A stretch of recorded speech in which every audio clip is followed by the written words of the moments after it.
मधुरं वदनं मधुरम् अधरं मधुरं नयनं मधुरं हसितं मधुरम्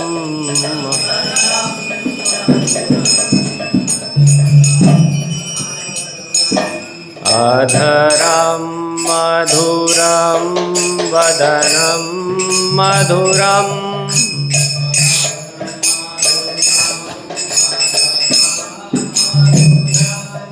नयनं मधुरं हसितं मधुरम्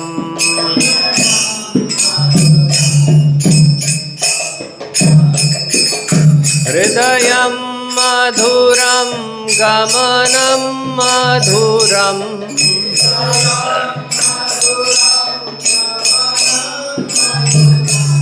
हृदयं मधुरं गमनं मधुरम्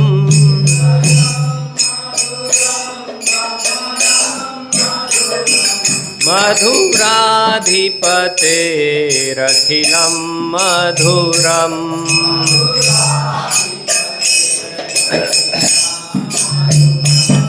मधुराधिपतेरखिलं मधुरम्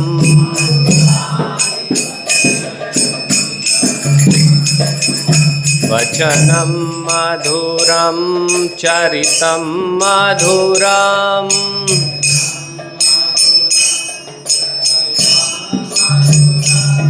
वचनं मधुरं चरितं मधुरम्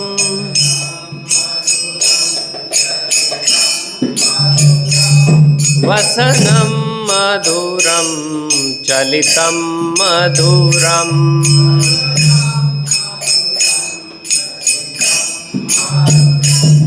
वसनं मधुरं चलितं मधुरम्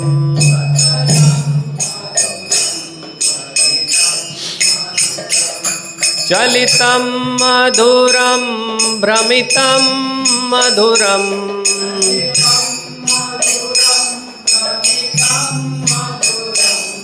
चलितं मधुरं भ्रमितं मधुरम्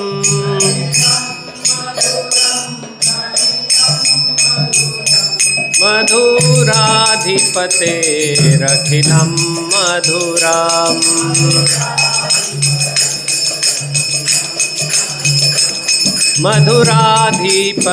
मधुराधिपतेरखिलं मधुरम्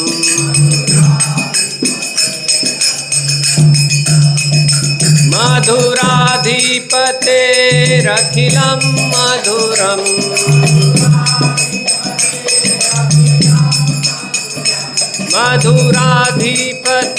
मधुराधिपतेरखिलं मधुरम्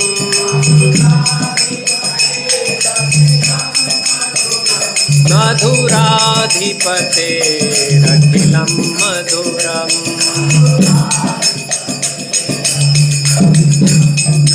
मधुराधिपतेरखिलं मधुरम्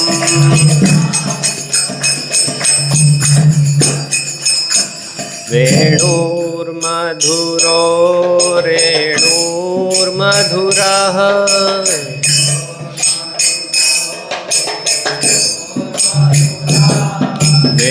वेणुर्मधुरो रेणुर्मधुरः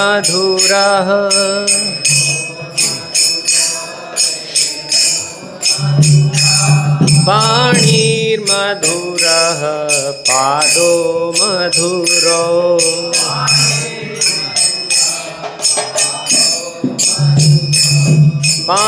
पाणिर्मधुरः पादो मधुरो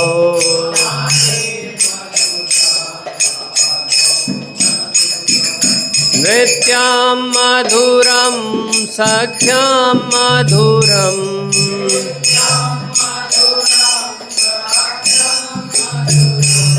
नृत्यं मधुरं सख्यं मधुरम्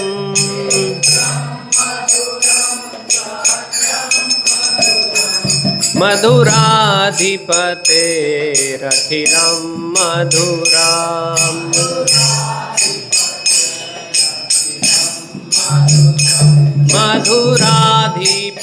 मधुराधिपतेरखिलं मधुरम्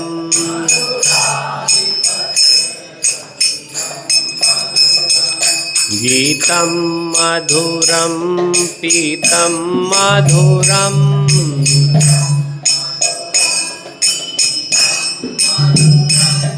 गीतं मधुरं पीतं मधुरम्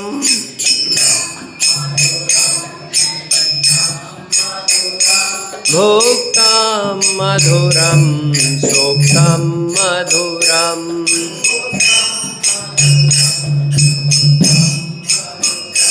भुक्तं मधुरं सुखं मधुरम्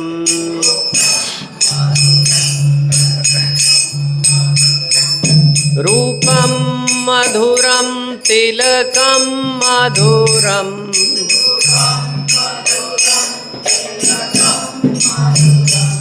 रूपं मधुरं तिलकं मधुरम्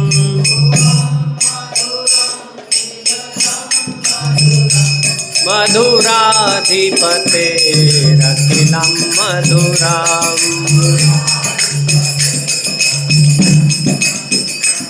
मधुराधिपतेरखिलं मधुरम् मधुराधिपतेरखिलं मधुरम् मधुराधिपतेरखिलं मधुरम् मधुराधिपतेरखिलं मधुरम् मधुराधिपतेरखिलं मधुरम् मधुराधिपतेरखिलं मधुरम् मधुराधिपतेरखिलं मधुरम् मधुराधिपतेरखिलं मधुरम् मधुराधिपतेरखिलं मधुरम्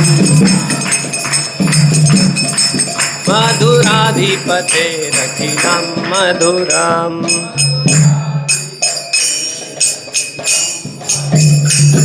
करणं मधुरं तरणं मधुरम्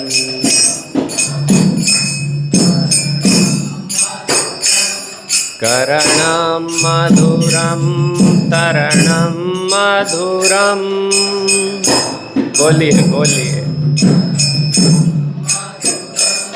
हरणं मधुरं रमणं मधुरम्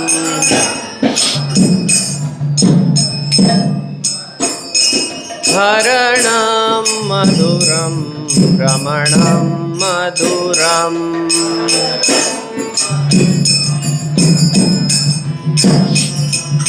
वमितं मधुरं कमलं मधुरम्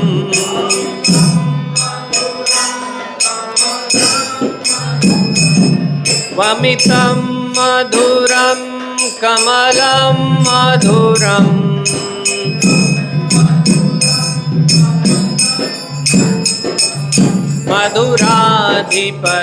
मधुराधिपतेरखिलं मधुरम्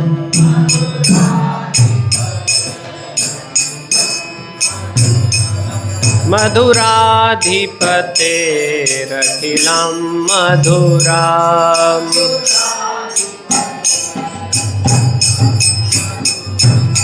गुंजा मधुरा माला मधुरा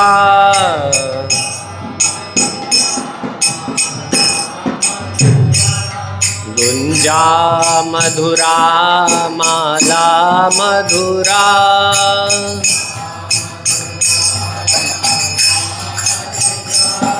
यमुना मधुरा बीजो मधुरा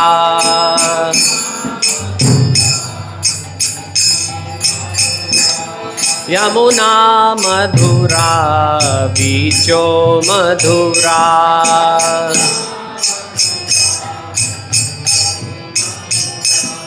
सलिलं मधुरं कमलं मधुरम्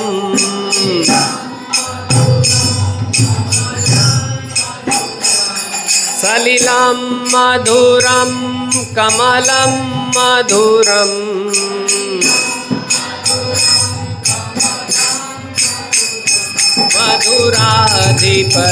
मधुराधिपतेरखिलं मधुरम्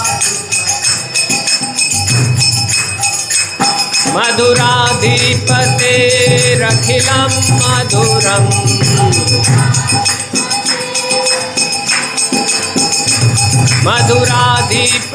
मधुराधिपतेरखिलं मधुरम्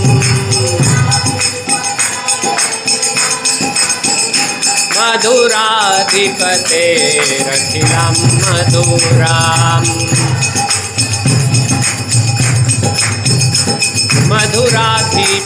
मधुराधिपतेरखिलं मधुरम् गोपी मधुरा लीला मधुरा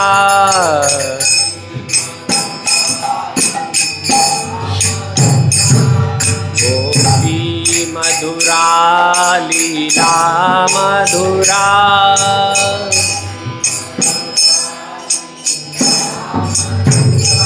युक्तं मधुरं भुक्तं मधुरम्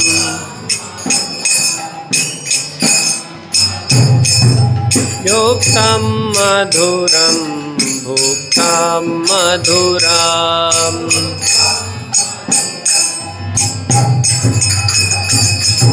श्रेष्ठं मधुरं श्रेष्ठं मधुरम्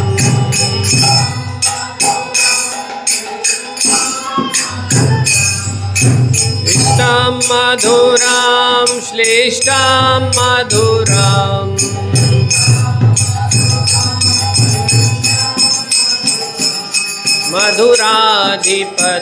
मधुराधिपतेरखिलं मधुरम्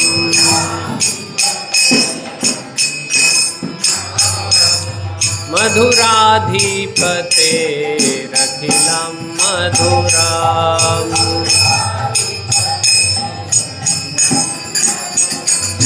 गोपा मधुरा गावो मधुरा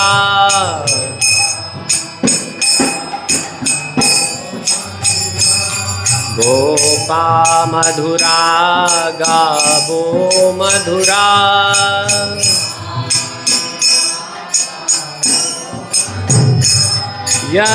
यष्टिर्मधुरा सृष्टिर्मधुरा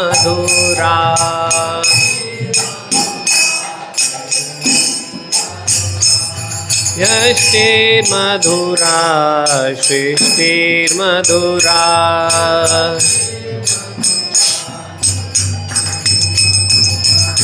दलितं मधुरं फलितं मधुरम्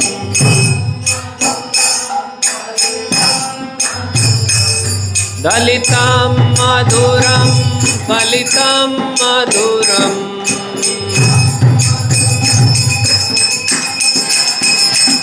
मधुराधिपतेरखिलं मधुरम्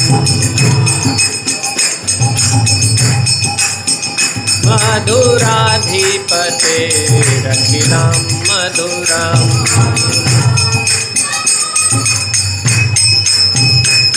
मधुराधिपतेरखिलं मधुरम् मधुराधिपतेरखिलं मधुरम्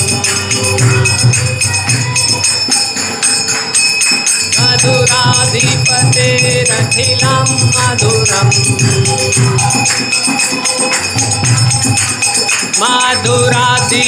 मधुराधिपतेरखिलं मधुरम् मधुराधिपतेरखिलं मधुरम् मधुराधिपतेरखिलं मधुरम् मधुराधिपतेरखिलं मधुरम् मधुराधिपतेरखिलं मधुरम् मधुराधिपतेरखिलं मधुरम् मधुराधिपतेरखिलं मधुरम्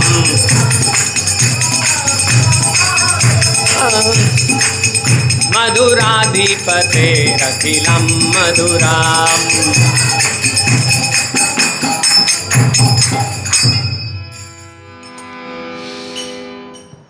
तो बहुत ही मधुर वैष्णव गीत है मधुराष्टकम। तो भगवान की हर चीज़ मधुर है। तो मैं उसका अनुवाद पढ़ रहा हूँ, सभी भक्त ध्यानपूर्वक सुनिएगा। उनके शब्द मधुर हैं, उनका चरित्र मधुर है। तो किसकी बात हो रही? भगवान श्री कृष्ण की, है ना।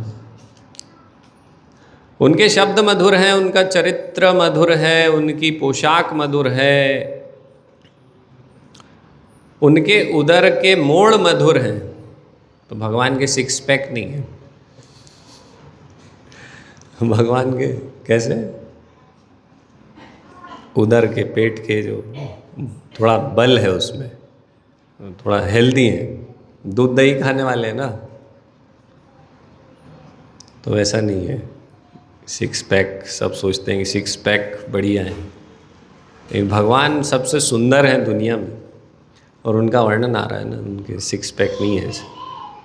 उनके उदर के मोड़ मधुर हैं, उनकी गतिविधियां मधुर हैं, उनका भ्रमण करना मधुर है, मधुरता के सम्राट की सभी वस्तुएं मधुर हैं।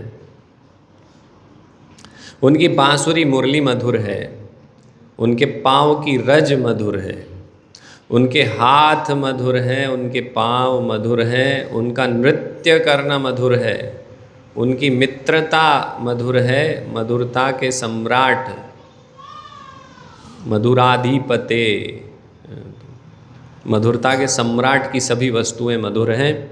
उनका गायन मधुर है, उनके पीत वस्त्र, पीले वस्त्र मधुर हैं, उनका खाना मधुर है, उनका शयन करना मधुर है, उनका सौंदर्य मधुर है, उनका तिलक मधुर है, मधुरता के सम्राट की सभी वस्तुएं मधुर हैं।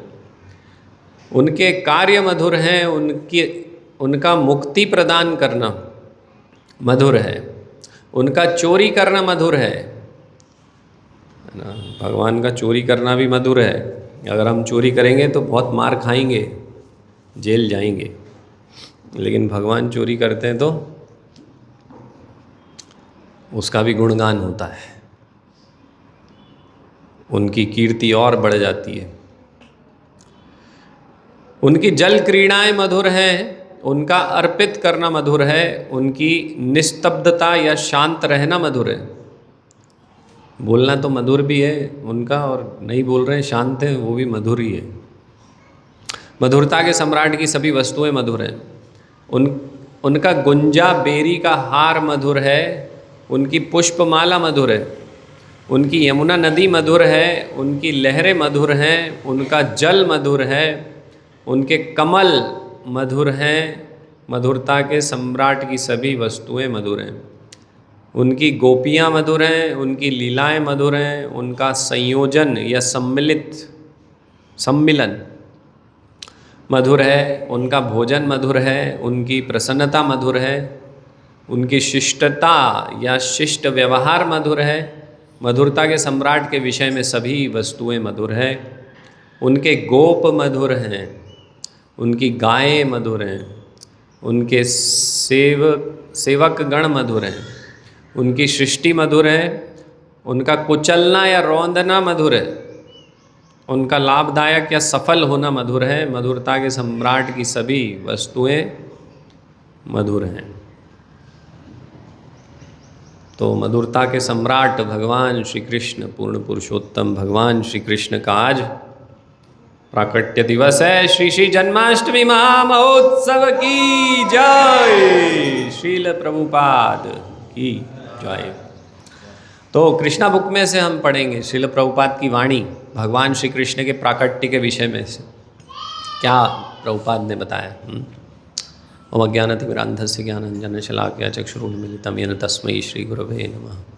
श्रीचैतन्यमनोभीष्टं स्थापितं येन भूतले स्वयं रूपकदा मह्यं ददाति स्वपदान्तिकं। वन्देऽहं श्रीगुरो श्रीयुतपदकमलं श्रीगुरून् वैष्णवांश्च। श्रीरूपं साग्रजातं सहगणरघुनाथान्वितं तं सजीवं साद्वैतं सावधूतं परिजनसहितं कृष्णचैतन्यदेवं श्रीराधा कृष्णपादान् सहगणललिता श्रीविशाखान्वितांश्च। नमः ओं विष्णुपादाय कृष्णप्रेष्ठाय भूतले श्रीमते भक्तिविकास स्वामिनिति नामिने। नमः ओं विष्णुपादाय कृष्णप्रेष्ठाय भूतले श्रीमते भक्तिवेदांत स्वामिनिति नामिने। नमस्ते सारस्वते देवे गौरवाणी प्रचारिणे निर्विशेष शून्यवादी पाश्चात्य देशतारिणे। जय श्री कृष्ण चैतन्य प्रभु नित्यानंद श्री अद्वैत गदाधर श्रीवासादि गौर भक्त वृंद। हरे कृष्णा कृष्णा कृष्णा हरे हरे, हरे राम राम राम हरे हरे।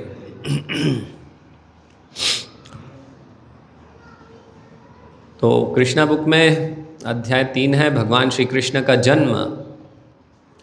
तो प्रभुपाद लिख रहे हैं श्रीमद् भगवद गीता में श्री भगवान कहते हैं कि उनका प्राकट्य, जन्म तथा कार्यकलाप सभी दिव्य हैं और जो उन्हें ठीक से समझ लेता है वह तुरंत ही वैकुंठ जाने का भागी बन जाता है। कौन सा श्लोक है ये? 4 श्लोक याद नहीं, 4 याद तत्वतः त्यक्त्वा देहं। तो जो भगवान के जन्म और कर्म की दिव्यता को समझ लेता है तत्वतः, तो वो वैकुंठ जाने का भागी बन जाता है, यानी आध्यात्मिक लोक जाएगा। इसलिए भगवान के जन्म को ठीक से समझना आवश्यक है। श्री भगवान का प्राकट्य जन्म किसी सामान्य पुरुष का सा नहीं होता जिसे विगत कर्मों के आधार पर भौतिक शरीर धारण करने के लिए बाध्य होना पड़ता है। तो हमारे जैसा जन्म नहीं होता भगवान का, है ना। तो हम भौतिक प्रकृति से बाध्य होकर जन्म लेते हैं, अपने कर्मों के फल को भोगते हैं। लेकिन वास्तव में भगवद गीता में भगवान बताते हैं कि मुझे कोई कर्म फल नहीं लगते हैं। न मैं कर्माणि लिम्पन्ति न में कर्म फले स्पृहा। मुझे कर्म फल नहीं लगते हैं। तो हम जिस प्रकार से कर्म कर रहे हैं, पाप या पुण्य, उसके अनुसार हमें अगला जन्म प्राप्त होता है। लेकिन भगवान के लिए ये लागू नहीं होता है। भगवान बद्ध अवस्था में नहीं होते कभी भी। भगवान तो इस प्रकृति के स्वामी हैं। कौन सा श्लोक है भगवद गीता का? मया अध्यक्षेण प्रकृति सूयते सचराचरम हेतुनानेन कौन्तेय जगत्वी परिवर्तते, है ना। तो भगवान के अंतर्गत ये प्रकृति है। तो इसलिए कभी भी भगवान इस प्रकृति के अंतर्गत नहीं होते हैं, प्रकृति भगवान के अनुसार होती है। श्री भगवान के प्राकट्य की व्याख्या 2 अध्याय में की गई है कि वे स्वेच्छा से प्रकट होते हैं। संभवाम्य आत्म माया, है ना, स्वेच्छा से प्रकट होते हैं भगवान। जब श्री भगवान के अवतार लेने का समय निकट आ गया तो नक्षत्रगण अत्यंत शुभ हो गए। रोहिणी नक्षत्र भी, जो फलित ज्योतिष के अनुसार शुभ माना जाता है, प्रबल था। रोहिणी ब्रह्मा के प्रत्यक्ष संचालन के अंतर्गत माना जाता है। ज्योतिष के अनुसार नक्षत्रों की उपयुक्त स्थिति के अतिरिक्त विभिन्न ग्रहों की भिन्न भिन्न स्थितियों के कारण शुभ तथा अशुभ क्षण उपस्थित होते रहते हैं। श्री कृष्ण के जन्म के समय सारे ग्रह स्वयमेव इस तरह स्थित हो गए कि सब कुछ शुभ बन गया। तो सारे ग्रह नक्षत्र भगवान आ रहे हैं तो ऑटोमेटिकली शुभ हो गए। इसलिए कभी भी हम भक्ति करते हैं तो इस प्रकार से ग्रह नक्षत्रों के चक्र में नहीं पड़ते, उनके चक्कर में नहीं पड़ते हैं, है ना। जब हम हरे कृष्णा कृष्णा कृष्णा हरे हरे, हरे राम राम राम हरे हरे, जब पूर्ण श्रद्धा से भगवान का नाम लेते हैं तो कोई भी ग्रह नक्षत्र हमारे विपरीत नहीं हो सकता, है ना। तो जब हम शुद्ध भक्ति के स्तर पे पहुंचते हैं तो फिर सारे ग्रह नक्षत्र हमारे अनुकूल हो जाते हैं, है ना। जैसे प्रभुपाद है तो प्रभुपाद की लीला में हम देखेंगे कि प्रभुपाद जा रहे हैं और हार्ट अटैक आ रहे हैं, लेकिन प्रभुपाद को कुछ उससे फ़र्क नहीं पड़ रहा है। बाहरी तौर पे दिख रहा है कि ओ इतना बड़ा कुछ ये बीमार हो गए हैं, लेकिन वास्तव में उससे कुछ फ़र्क नहीं पड़ा। प्रभुपाद ने 12 साल ज़बरदस्त प्रचार किया। तो सारे ग्रह नक्षत्र अनुकूल हो गए, भगवान के भक्तों के लिए भी अनुकूल हो जाते हैं ग्रह नक्षत्र। जब वो भगवान की भक्ति करना चाहते हैं या फिर भगवान की सेवा में आगे बढ़ना चाहते हैं तो सारे ग्रह नक्षत्र भक्तों का साथ देते हैं। बाहरी तौर पे ऐसा लग सकता है कि भाई भक्तों के जीवन में कठिनाई आ रही है, तो लेकिन भगवान का नाम, उसमें इतनी शक्ति है कि जितनी भगवान में शक्ति है, तो हमेशा भगवान का नाम सुरक्षा प्रदान करता है। और सारे ग्रह नक्षत्र भी भगवान के अंतर्गत होने के कारण भक्तों की सुरक्षा में लग जाते हैं। उस समय पूर्व, पश्चिम, दक्षिण, उत्तर सभी दिशाओं में शांति और संपन्नता का वातावरण था। आकाश में शुभ नक्षत्र दिख रहे थे और पृथ्वी पर सभी नगरों तथा ग्रामों या गोचरों में तथा जन जन के मन में सौभाग्य के लक्षण दृष्टिगोचर हो रहे थे। नदियाँ जल से पूर्ण होकर प्रभावित हो रही थीं और सरोवरों में सुंदर कमल खिले हुए थे। जंगल सुंदर पक्षियों एवं मोरों से पूर्ण थे। जंगल के सारे पक्षी मधुर वाणी में गाने लगे और मयूर मयूरियों के साथ नाचने लगे। वायु अपने साथ विविध पुष्पों की सुगंध लेकर मंद मंद बहने लगी, जिसका सुखद स्पर्श मन को मोहने लगा था। जो ब्राह्मण अग्नि में यज्ञ करने के अभ्यस्त थे, उन्हें आहुति के लिए अपने अपने घर अत्यंत सुहावने लगने लगे। आसुरी राजाओं के उत्पातों के कारण ब्राह्मणों के घरों में हवन आदि यज्ञ लगभग बंद हो चुके थे। तो कंस के राज्य में ये सब लगभग बंद हो चुका था, लेकिन जब भगवान आए तो सब कुछ अनुकूल लगने लगा। हवन आदि के लिए ब्राह्मणों को अपने घर में सब अनुकूल वातावरण लगने लगा। आसुरी राजाओं के उत्पातों के कारण ब्राह्मणों के घरों में हवनादि यज्ञ लगभग बंद हो चुके थे, किंतु अब उन्हें शांतिपूर्वक यज्ञादि करने का अवसर प्राप्त हो रहे थे। यज्ञों पर प्रतिबंध लगाने के कारण ब्राह्मण मनसा वाचा कर्मणा अत्यंत दुखी थे, किंतु श्री कृष्ण के जन्म के समय उन सबके मन स्वयमेव प्रसन्नता से पूर्ण हो गए। अपने आप ही सबके मन में प्रसन्नता आ गई ब्राह्मणों के, क्योंकि उन्हें आकाश में श्री भगवान के जन्म लेने की घोषणा करने वाली दिव्य वाणी गुंजित होती सुनाई दे रही थी। गंधर्व और किन्नर लोक के वासी गाने लगे और सिद्ध और चारण लोक के वासी श्री भगवान की सेवा में प्रार्थनाएं करने लगे। स्वर्गलोक में देवता अपनी अपनी पत्नियों तथा विद्याधर अपनी अपनी पत्नियों के साथ नाचने लगे।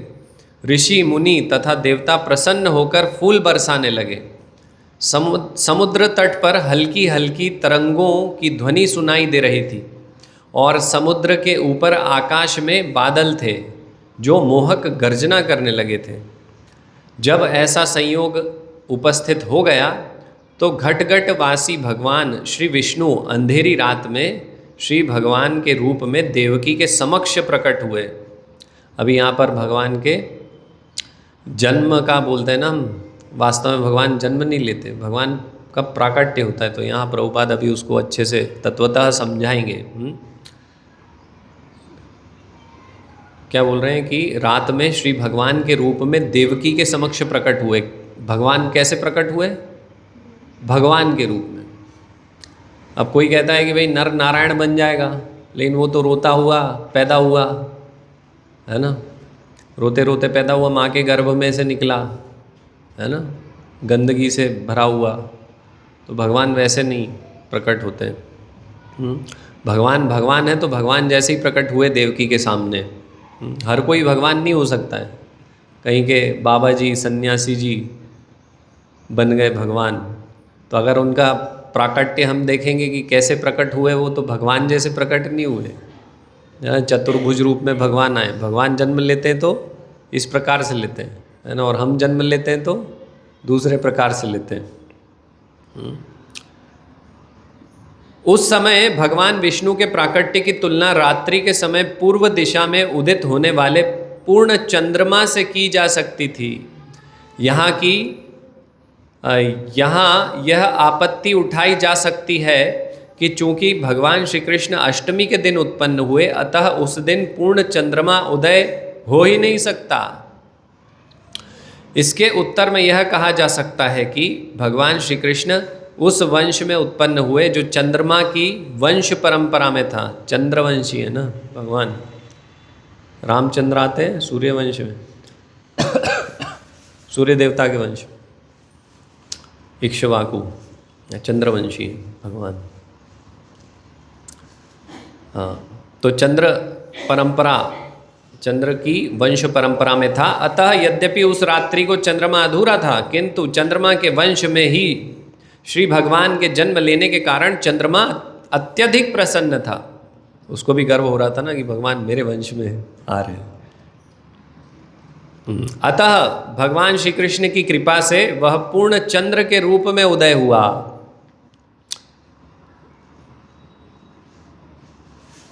खामानिक्य नामक ज्योतिष ग्रंथ में भगवान श्री कृष्ण के जन्म के समय नक्षत्रों का अत्यंत सुंदर वर्णन मिलता है। उससे पुष्टि होती है कि उस शुभ क्षण में उत्पन्न यह शिशु परम ब्रह्म या परम सत्य था। वसुदेव ने उस आश्चर्यजनक बालक को देखा जिसके 4 हाथ थे। तो हम पैदा हुए तो हमारे 4 हाथ थे विष्णु जैसे नहीं, है ना। इसलिए प्रभुपाद ये बताते हैं कि हम वास्तव में भगवान के सेवक हैं, है ना। ये शरीर छोड़ने के बाद हम भगवान नहीं बन सकते हैं। ये जो शिक्षाएं हैं ये मायावाद कहलाती हैं, है ना। ये ऐसा संभव नहीं है। भगवान भगवान। इससे पुष्टि होती है कि उस शुभ क्षण में उत्पन्न यह शिशु परम ब्रह्म या परम सत्य था। वसुदेव ने उस आश्चर्यजनक बालक को देखा जिसके 4 हाथ थे, जिनमें वह शंख चक्र गदा तथा कमल पुष्प धारण किए था, जो श्रीवत्स चिन्ह से सुशोभित था, जो कौस्तुभ मणि की माला पहने था, पीतांबर धारण किए चमकीले श्याम बादल की तरह लग रहा था। कौस्तुभ मणि भगवान का आभूषण है। श्रीवत्स चिन्ह क्या होता है?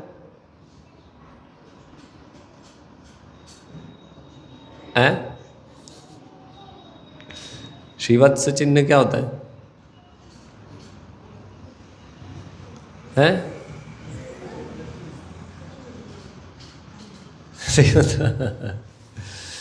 वो तो भगवान के वक्ष स्थल पे वो बालों के गुच्छे को कहते हैं ना, मुझे ऐसा याद आ रहा है ना।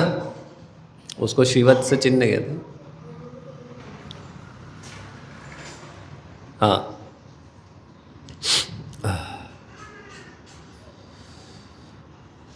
पीतांबर धारण किए चमकीले श्याम बादल की तरह लग रहा था, जिसका मुकुट वैदुर्य मणि से अलंकृत था। तो हम मुकुट पहन के पैदा नहीं होते। जो सन्यासी मायावादी हैं, जो कहते हैं कि भाई हम भी भगवान हैं, घट आकाश फट आकाश, है ना, नर नारायण बन जाएगा, तो मुकुट पहने पैदा हुए क्या? वो भगवान जैसे नहीं हुए। भगवान जैसी कोई भी लक्षण नहीं है उनमें। वो बीमार हो जाते हैं, बूढ़े हो जाते हैं, जन्म मृत्यु जरा व्याधि से ग्रस्त हो जाते हैं, है ना। तो यहाँ भगवान के विषय में बता रहे हैं कि भगवान मुकुट सुंदर पहने हुए हैं। हाँ, उसमें वैदूर्य मणि लगी हुई है, जो पूरे शरीर में अमूल्य बिजावट कुंडल तथा अन्य आभूषण धारण किए था और जिसका सिर केश राशि से अलंकृत था। बालक के अद्वितीय रूप के कारण वसुदेव आश्चर्यचकित हो गए। नवजात शिशु इस तरह कैसे आभूषित हो सकता है?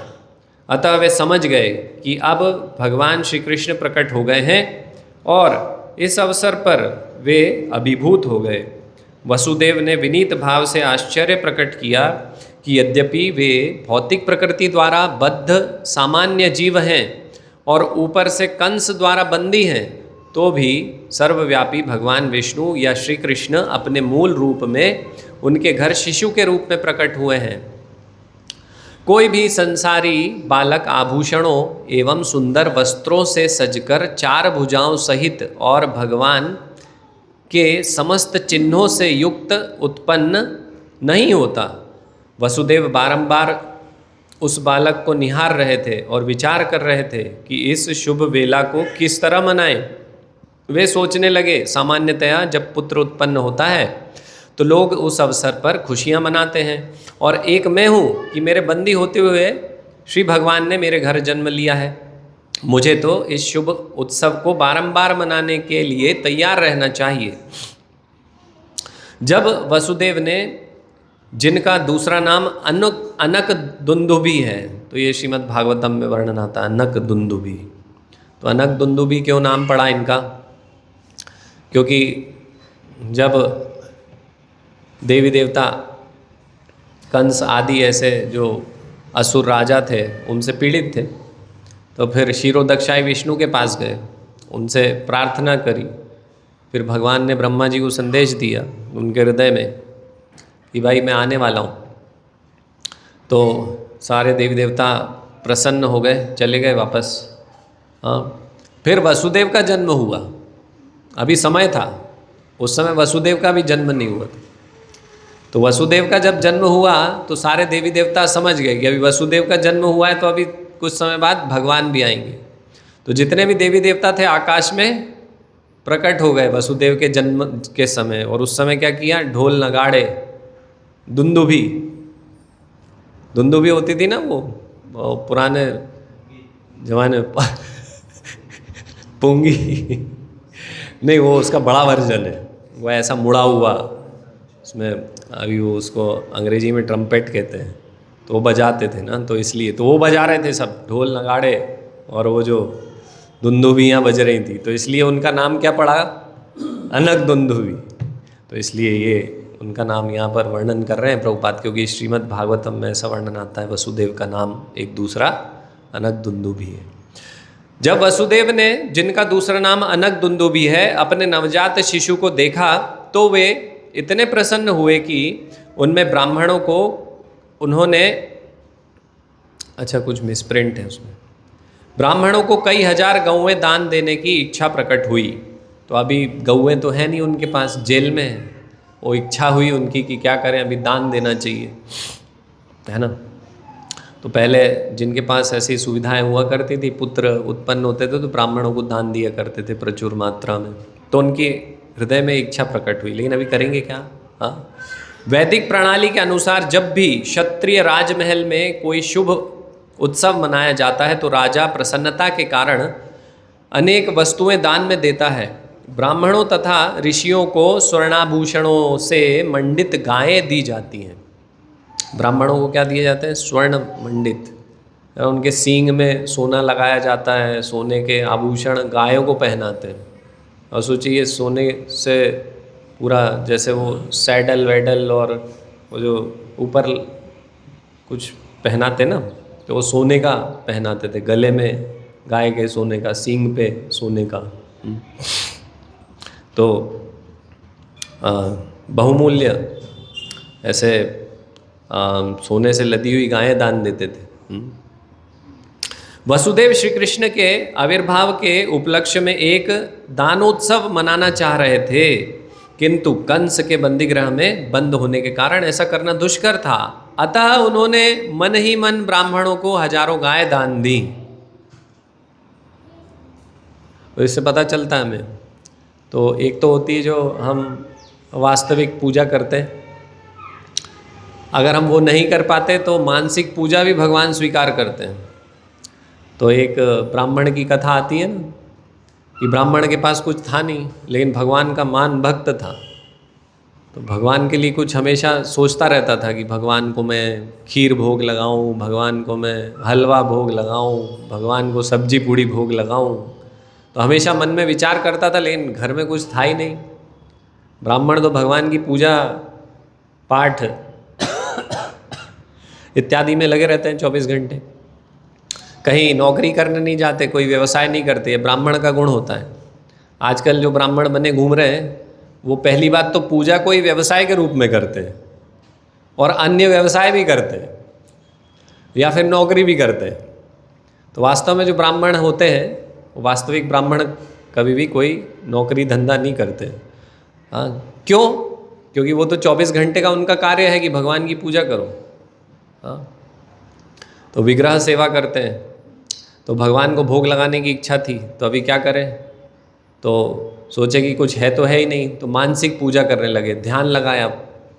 तो ध्यान लगाया, उसमें ध्यान लगा के भगवान के विग्रह हैं सामने, भगवान श्री कृष्ण, राधा कृष्ण हैं, और उसके बाद विचार कर रहे हैं कि मैं भगवान के लिए बहुत बढ़िया खीर बना रहा हूँ। तो गाय का दूध लेके आया, तपेली में डाला, गरम किया, चावल डाले, शक्कर डाली, है ना।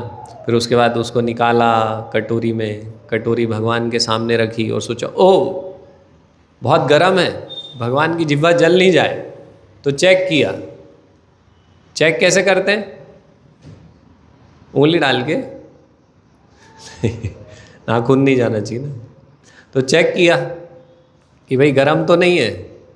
तो आंखें बंद थी, ध्यान लगाए हुए थे, तो इतना गरम थी खीर कि उनका ध्यान एकदम भंग हो गया, आंखें खुल गईं।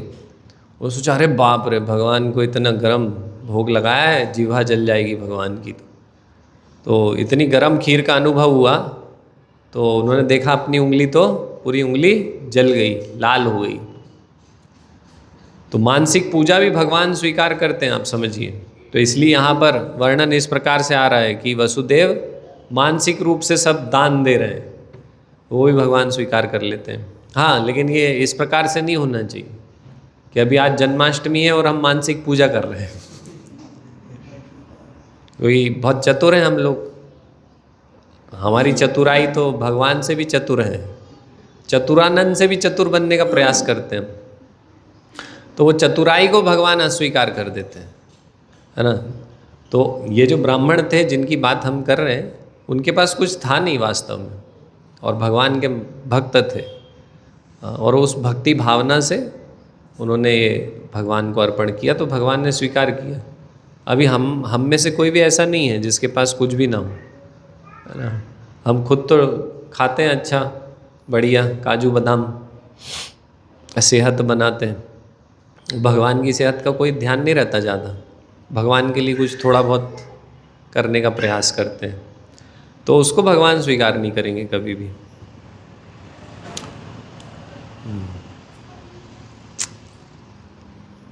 तब वसुदेव ने प्रार्थना करनी प्रारंभ की, हे श्री भगवान, मैं जानता हूँ कि आप कौन हैं। ये भी बहुत महत्वपूर्ण है। आज जन्माष्टमी है, हम सबको प्रार्थना करनी है भगवान श्री कृष्ण से। करनी है कि नहीं करनी? कि बस एलो और गेलो, जन्माष्टमी आई और जन्माष्टमी चली गई। आज क्या करना है? आज भगवान से प्रार्थना करनी, भगवान हम इतने दुष्ट हैं, इतने पापी हैं, इतने गधे हैं, इतने बड़े अभक्त हैं, असुर हैं, है ना। तो कैसी प्रार्थना करनी चाहिए? तो भगवान के महान भक्त तत्व ज्ञान सहित उसको बताते हैं, है ना। हम देखते हैं कुंती महारानी की प्रार्थना है, प्रहलाद महाराज की प्रार्थना है, ध्रुव महाराज की प्रार्थना है, गजेंद्र की प्रार्थना है। तो ये भक्त हमें सिखा सकते हैं कि कैसे किस स्तर पे प्रार्थना की जाती है ना। जैसे कुंती महारानी बोल रही है कि भाई मेरे जीवन में दुख आए, भगवान मेरे जीवन में दुख दीजिए, है ना। तो मेरे जीवन में दुख दीजिए, ऐसा कौन बोल सकते हैं? ये भक्त ही बोल सकते हैं। साधारण तो यही चाहते हैं कि भैया भगवान आपके पास आते हैं तो हमें दुख कभी ना आए, है ना। तो लेकिन भक्त उल्टी प्रार्थना करते, मेरे जीवन में दुख आए, मेरे जीवन में मान सम्मान नहीं चाहिए मुझे, है ना। मान सम्मान देने के लिए होता है, लेने के लिए नहीं होता है। तो ये सब समझना पड़ेगा। ये हम भक्ति कर रहे हैं तो हमें ये प्रार्थनाएं करनी आनी चाहिए। हमें इस प्रकार से ये सीखना चाहिए कि भक्त कैसे प्रार्थना करते हैं भगवान से, क्या प्रार्थना करते हैं भगवान से, है ना। कुलशेखर महाराज कैसी प्रार्थना कर रहे हैं कि भगवान यदि मृत्यु मुझे आनी है तो अभी बुढ़ापे में ना आए, कब आए, अभी आ जाए मृत्यु। क्यों? क्योंकि अभी मेरा भजन कीर्तन एकदम एक नंबर चल रहा है, बढ़िया चल रहा है, तो आपका ध्यान मुझे हो जाएगा। अंतकाले च मामेव, तो वो स्थिति में आपका स्मरण कर पाऊंगा। क्या बोल रहे हैं? कृष्ण त्वदीय पद पंकज पंजरांतम अद्वैव में विशतु मानस राज हंसा प्राणे प्रयाण समये कफवात पित्तै कंठावरोधन स्मरणम कुतस्ते। तो बोल रहे हैं कि भाई आखिरी में जब मरते हैं बुढ़ापे में जर्जर होके, तो ये जब कफ पित्त वात सब इम्बैलेंस हो जाता है, कंठावरोधन ये अवरुद्ध हो जाता है कफ पित्त वात से, आवाज़ नहीं निकलती, चेतना खराब हो जाती। तो जब कहाँ मेरे मुख से भगवान आपका नाम निकलेगा, तो अभी मैं स्वस्थ हूँ, अभी मेरा भजन कीर्तन बढ़िया चल रहा है, अभी मैं जवान हूँ, मरूंगा तो आपका नाम अच्छे से ले पाऊंगा, इसलिए अभी मार डालूँ, है ना। और हम सोचते हैं कि हमें जीना है अभी बरसों सालों साल। तो ये भक्त लोग जो हैं वो कैसे हैं, क्या प्रार्थना करते हैं, ये समझना जरूरी है। और फिर वैसे उस स्तर पे हमारी प्रार्थनाएं धीरे धीरे पहुंचनी चाहिए। अभी हम बहुत आसानी से बोल देते हैं कि प्रभु जी हम कहाँ उस स्तर पे हैं। तो ऐसे ही प्रभुपाद को एक शिष्य ने बोला था कि हम उस स्तर पे कहाँ हैं, तो प्रभुपाद ने क्या बोला था उनको, क्या उत्तर दिया था कि भाई उस स्तर पे क्यों नहीं हो। बोले प्रभुपाद मैं प्रभुपाद नहीं हूँ। तो बोले तुम प्रभुपाद क्यों नहीं हो, बनो, है ना। तो ये सीखना पड़ेगा। तो तत्व ज्ञान सहित भक्त प्रार्थना करते हैं, तो वो तत्व ज्ञान अभी हम देखते हैं, इसमें भी कुछ ना कुछ तो मिलेगा ही हमें। तो वसुदेव ने प्रार्थना करनी प्रारंभ की। हे श्री भगवान, मैं जानता हूँ कि आप कौन हैं। आप समस्त जीवों के परमात्मा तथा परम सत्य श्री भगवान हैं। समस्त जीवों के परमात्मा तथा परम सत्य श्री भगवान हैं। आप अपने ही शाश्वत रूप में प्रकट हुए हैं। भगवान का रूप कैसा है? शाश्वत है, एक जैसे ही रहते हैं भगवान, है ना। हमारे जैसे ये शरीर धारण नहीं करते हैं, शाश्वत, जिसका हम प्रत्यक्ष अवलोकन कर रहे हैं। मैं जानता हूँ कि आप मुझे कंस के भय से मुक्त करने के लिए प्रकट हुए हैं। आप इस भौतिक जगत से संबंधित नहीं हैं। आप वही पुरुष हैं जिनकी भौतिक प्रकृति पर चितवन मात्र से यह दृश्य जगत उत्पन्न होता है। तो ऐसे पता चलता है कि भगवान के दृष्टिपात से ये जगत सृष्टि होती है, भगवान श्री कृष्ण के। कोई यह तर्क कर सकता है कि अपनी चितवन मात्र से समस्त दृश्य जगत की उत्पत्ति करने वाले भगवान श्री वसुदेव की पत्नी देवकी के गर्भ में नहीं आ सकते। तो भगवान तो कैसे हैं? अनंत है, अद्वैतम अच्युतम अनादि अनंत रूपम। अनंत रूप मतलब भगवान का एक नाम अनंत भी है। तो देवकी के गर्भ में कैसे आएंगे भगवान? ये विचारणीय है। भगवान के गर्भ में अनंत कोटि विश्व ब्रह्मांड है, भौतिक और आध्यात्मिक सब कुछ कहाँ है?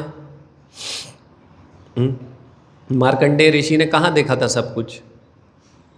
मुंह में से पेट में गए ना भगवान के, और पेट में ही सब कुछ था। तो वास्तव में तो भगवान के गर्भ में सब कोई है। इसलिए ब्रह्मा जी प्रार्थना करते हैं, जब ब्रह्म विमोहन लीला हुई तो ब्रह्म विमोहन लीला के बाद ब्रह्मा जी ने माफ़ी मांगी भगवान से और प्रार्थना करी उनको प्रसन्न करने के लिए।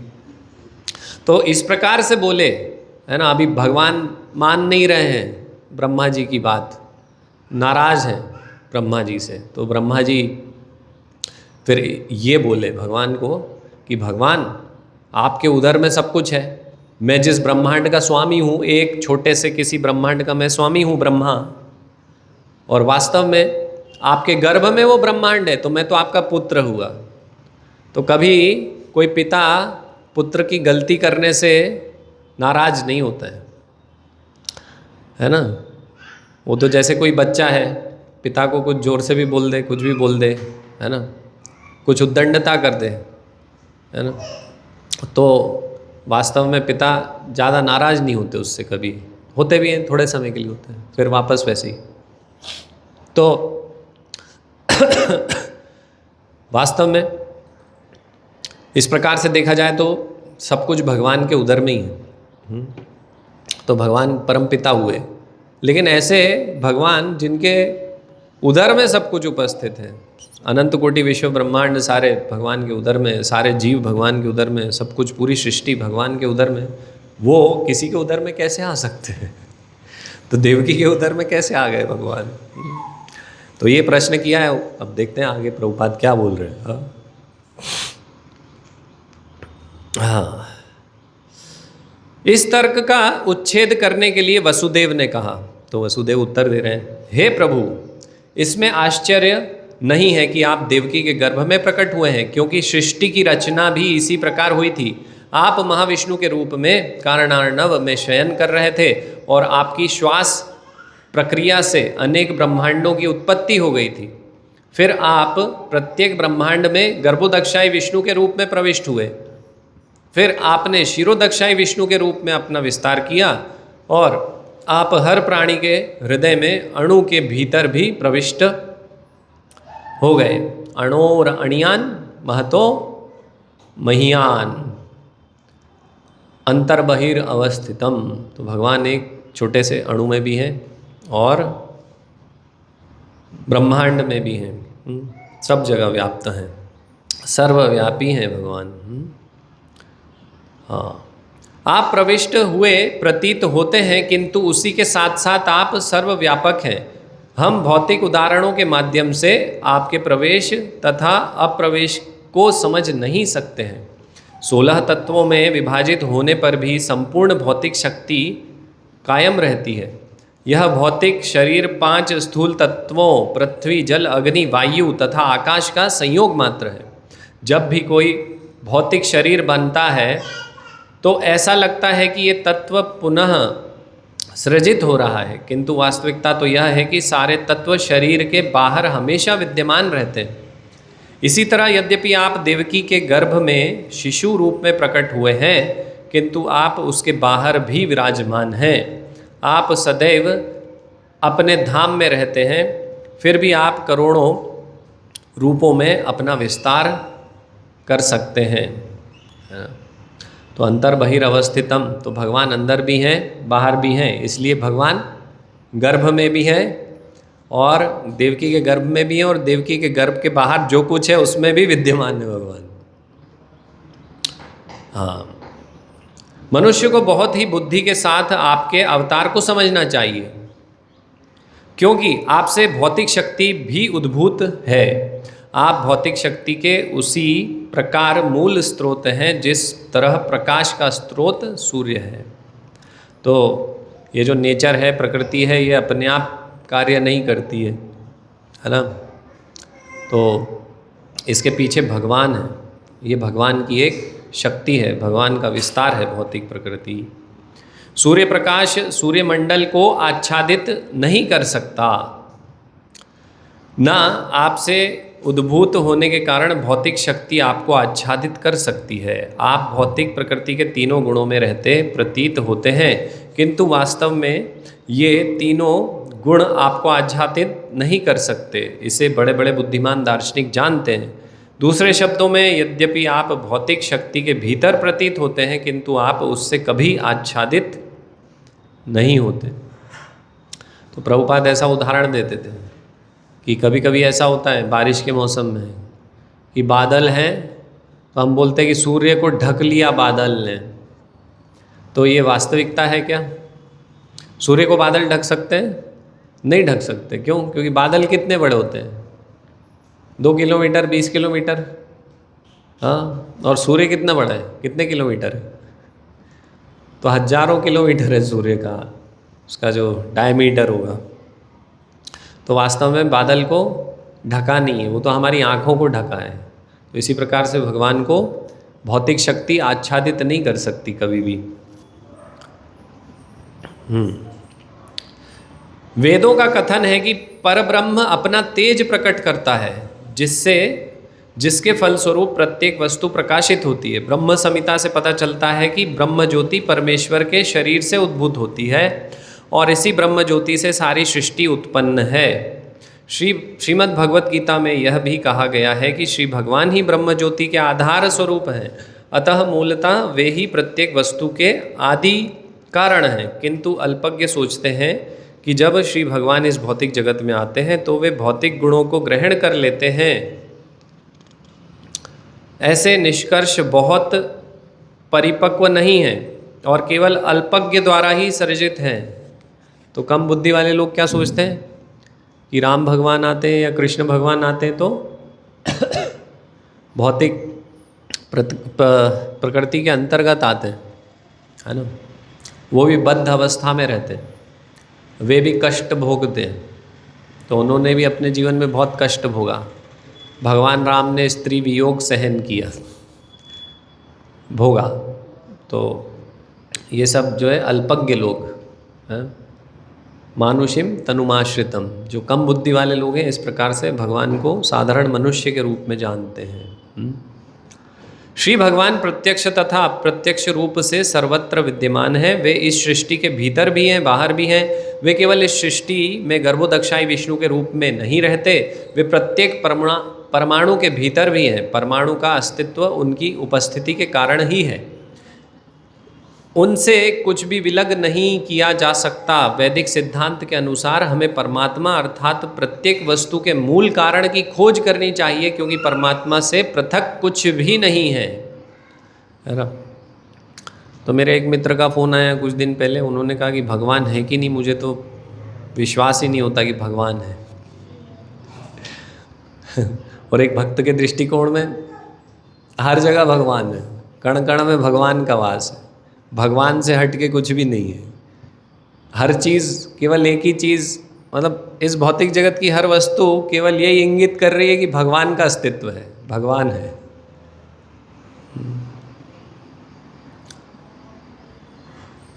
वैदिक सिद्धांत के अनुसार हमें परमात्मा अर्थात प्रत्येक वस्तु के मूल कारण की खोज करनी चाहिए, क्योंकि परमात्मा से पृथक कुछ भी नहीं है। अतः भौतिक सृष्टि उनकी शक्ति का ही रूपांतरण है। जड़ पदार्थ तथा जीवित शक्ति आत्मा भी उन्हीं से उद्भूत है। जो मूर्ख होगा वही इस निष्कर्ष पर पहुंचेगा कि जब परमेश्वर प्रकट होते हैं तो वे पदार्थ की परिस्थितियों को स्वीकार करते हैं। यदि प्रत्यक्ष रूप से वे भौतिक शरीर ग्रहण करते हैं तो भी वे भौतिक परिस्थितियों के अधीन नहीं रहते।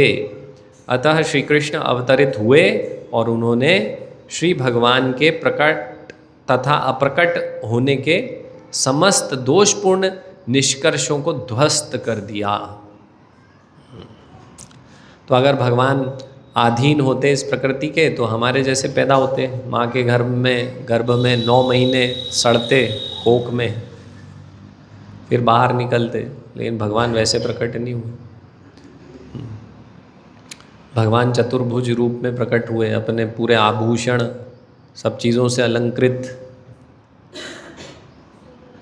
हाँ, तो ऐसा प्राकट्य होता है भगवान का। एक पैराग्राफ 2 पैराग्राफ और पढ़ेंगे, फिर यहीं समाप्त करेंगे। हे स्वामी, आपका अवतार स्थिति तथा तिरोधान सारे भौतिक गुणों के प्रभाव से परे है। चूँकि आप प्रत्येक वस्तु के नियामक तथा परब्रह्म हैं, अतः आप में कुछ भी अकल्पनीय या विरोध मूलक नहीं है। जैसा आपने कहा है प्रकृति आपकी अध्यक्षता में उसी तरह कार्य करती है जिस तरह कोई सरकारी अधिकारी मुख्य कार्यकारी के आदेशों पर काम करता है। अधीनस्थ कार्यकलापों का आप पर कोई प्रभाव नहीं पड़ता, चूँकि आप परब्रह्म हैं तथा सारे नियम आप में उपस्थित हैं और प्रकृति के सारे कार्यकलाप आपके द्वारा ही संचालित होते हैं, अतः इनमें से कोई कार्यकलाप आप पर प्रभाव नहीं डालता। भगवान हर चीज़ पे प्रभाव डालते हैं, कोई भी वस्तु भगवान पे प्रभाव, भौतिक वस्तु प्रभाव नहीं डाल सकती। भक्ति से तो भगवान प्रभावित होते ही हैं और भक्तों के वश में आ जाते हैं, फिर भक्त उनको नचाते हैं, जैसे गोपियाँ बोलती है, हाँ, गोपी की ड्रेस पहना देती है, बोलती चलो नाचो अब, तो ऐसा हो जाता है। फिर भौतिक रूप से भगवान किसी भी चीज़ से प्रभावित नहीं होते। आप शुक्लम कहलाते हैं। शुक्लम अर्थात धवल, शुक्ल पक्ष यानी उजाले वाला, तो शुक्लम बोलते हैं भगवान। और कई मूर्ख हैं कृष्ण का अर्थ बोलते हैं कि कृष्ण का मतलब होता है काला, मतलब अंधेरा, अंधकार।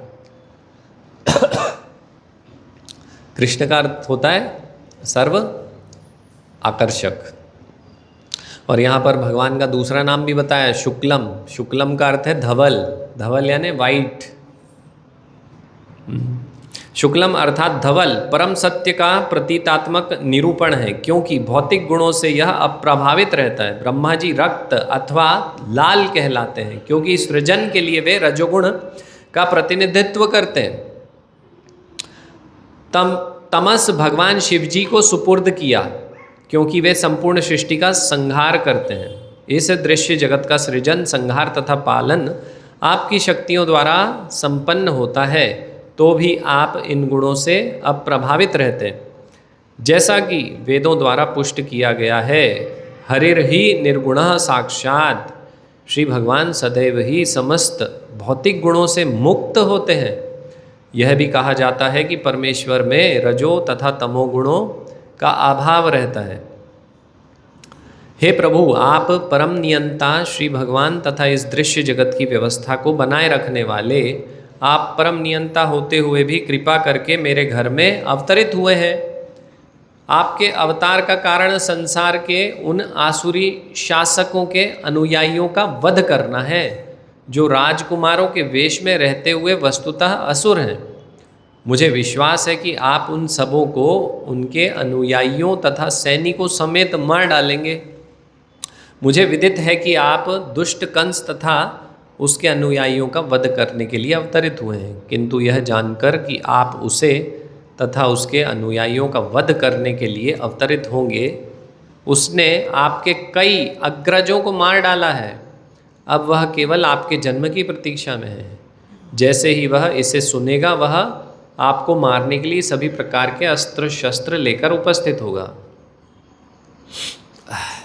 तो अभी तक वसुदेव प्रार्थना कर रहे थे, इसके बाद देवकी प्रार्थना करेंगे। तो समय समाप्त हो गया है। आप सब आज कृष्णा बुक का ये अध्याय पढ़ सकते हैं, तीसरा। हरे कृष्णा। श्रील प्रभुपाद की जय। जन्माष्टमी महामहोत्सव की जय। तो शाम के 5 बजे से कार्य